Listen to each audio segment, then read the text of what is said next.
vertices of an isosceles triangle are 2, 0 and 2, 5. Find the third vertex if the length of the equal sides is 3 units.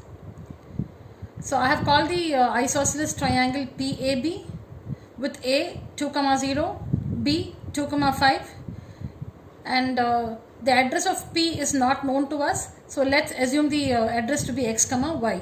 P x, y. Now what is given to us in the question? The length of the equal sides is 3 units. Now here you cannot assume any two sides to be equal. You need to identify the equal sides. So since we know the coordinates of A and B, let's find the length of the line segment AB using the distance formula. So here you can see AB is equal to square root of, use the distance formula and write it out. We find AB is 5 units. So if AB is 5 units, we have something here. Length of the equal sides is 3 units, but AB is 5 units, which means PA and PB are the equal sides equal to 3 units each.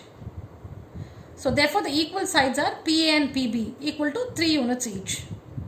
So if PA is 3 units, see, we have to work with the information we have.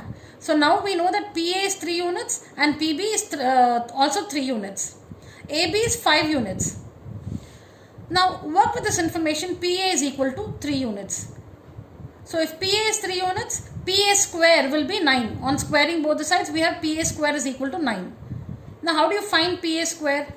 It is the difference between the x coordinates the whole square plus the difference between the y coordinates the whole square of the points P and A. So see here, these are the points P and A. X minus 2 the whole square plus y minus 0 the whole square. So simply apply the distance formula equals 9. On working this, we have this equation x square minus 4x plus y square is equal to 5. So this is a quadratic equation in two variables x and y. Now take up the other condition. We also know PB equals 3 units. So which means PB square is equal to 9. So again applying the distance formula using the coordinates P and B, because we need to find PB square. So use the coordinates of P and B. That will give you x minus 2 the whole square plus y minus 5 the whole square is equal to 9. On working this, we have an equation like x square minus 4x plus y square minus 10y is equal to minus 20. But we know that this expression, the value of this expression is 5. So apply that. X square minus 4x plus y square is 5. So use that value. Minus 10y is equal to minus 20. So now you see that this equation has only one unknown y. So work this equation or solve this equation and find the value of y. See, we have to find the address of the point P, which is given by x, y. And we already found the coordinate, the y coordinate, which is 5 by 2. So we have to just proceed to find the x coordinate. So how do you find the value of x? Just substitute the value of substitute the value of y in equation 1. So substitute y is equal to 5 by 2 in equation 1. So write out equation 1 and in place of y use 5 by 2. Y is 5 by 2, which means y square is 25 by 4. So now we see that this equation is in only one variable x. This equation has only one variable x. So solve this equation to find the value of x. So what happens when we work with this equation?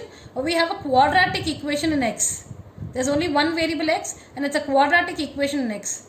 So to solve this equation, use the quadratic formula. Apply the quadratic formula and find the two values of x. So here we have x is equal to 16 plus or minus 4 root 11 by 8. On taking 4 common in the numerator, we have 4 of 4 plus or minus root 11 by 8. 4 and 8 can be simplified.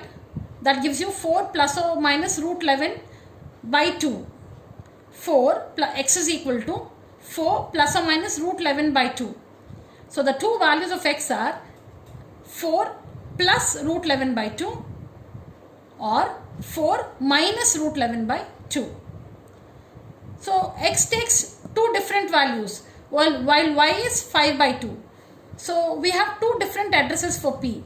Therefore the coordinates of p can be 4 plus root 11 by 2 comma 5 by 2, x value, y value, or the coordinates of p can be 4 minus root 11 by 2 comma 5 by 2.